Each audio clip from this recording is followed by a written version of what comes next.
So there's like part 3 or 4. Hopefully, it didn't cut off. Maybe I'll try to get them all in one video, but most people like short videos and stuff like that. So I talked a bit about the sound and the playing characteristics of these guitars.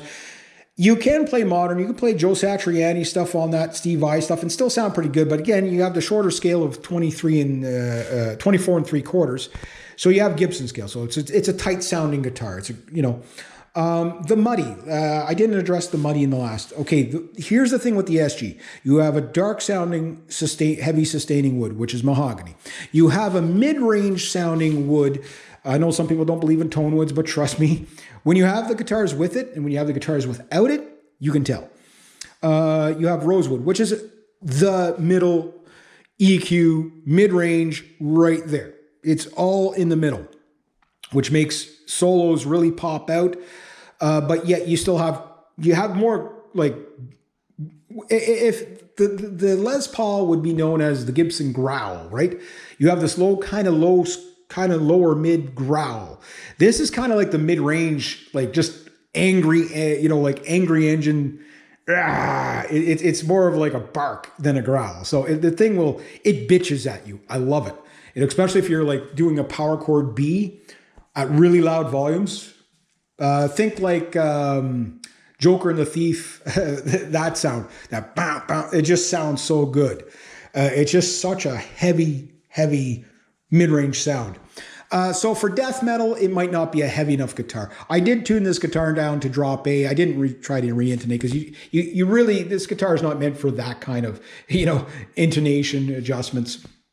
The scale's not, but it sounded pretty heavy. It sounded pretty cool. But other tunings like drop E or open E, that type of stuff. Dadgad sounds incredible on this. It's a really cool guitar. The tuners are not bad. They hold tuning. Gibson has this weird thing. Almost all their Gibsons are the same. When the room's kind of cold or whatever, it seems like it takes 3 songs for the thing to stay in tune sometimes. It just seems like the guitar flexes with the room, but that again comes down to the wood being able to breathe with the nitrocellulose lacquer. So sometimes you get a little bit of a finickiness.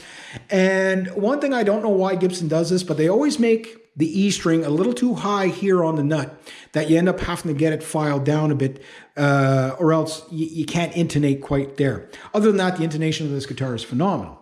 But you got a lot there, and a lot of people don't see it. They see a thin guitar and they're used to putting their distortion on 10 or 11 all the time. Well, the thing is with a Strat that you have to put on 11, okay, a Stratocaster on my Hot Rod Deluxe with the distortion to 11, or 12 on that amp, it's 12 on that amp, is like the equivalent of this thing on 6. So if you don't want the guitar to be super muddy, just back it off. You don't need to add bass to a guitar that has this much chunkiness to it. You can thin out the sound with these because it has enough. It has more than enough to give. So if you want a really heavy sound, you can get it. It's going to be a mid-range heavy sound. Not going to be the Kirk Hammett sound as much, but you can get basically what's the lead singer for Metallica there, James Hetfield. You can get his sound because he plays the Gibson Explorer, which is same scale, right? You can get his sound fairly close with this.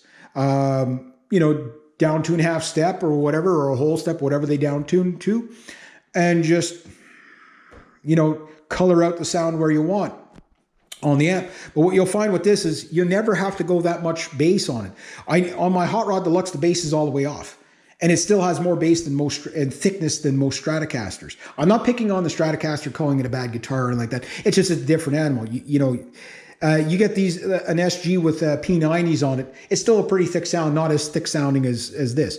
If you have the 57 Plus, you've pretty much turned your SG into a Les Paul. If you put a 500T on there, you're going to sizzle people's faces off with aggression. I would love to have an SG61 with a 500T and a 496 in there, just to see the mayhem that would be coming out of that amp. It would be such an angry sound. It would be just glorious. Classic 57s are not as hot as the 500T and stuff like that. And I don't think you'd want it because, again, when you want to play clean, you can.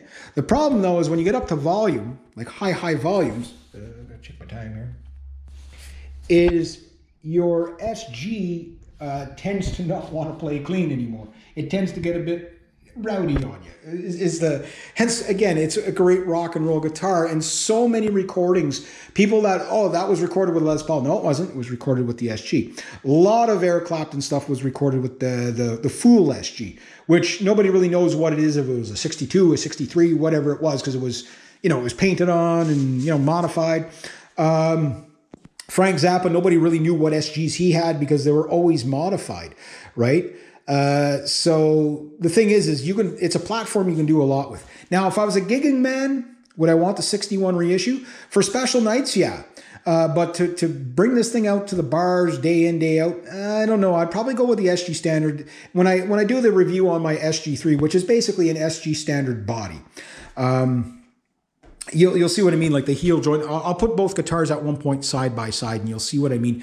That this guitar, it does have a bit of a fragileness. And in fact, Pete Townsend he liked the SG because he goes, I like the fragileness of it enough that you can actually, do vibrato with, by bending the guitar. And he didn't, he was wealthy enough, he busted guitars all the time.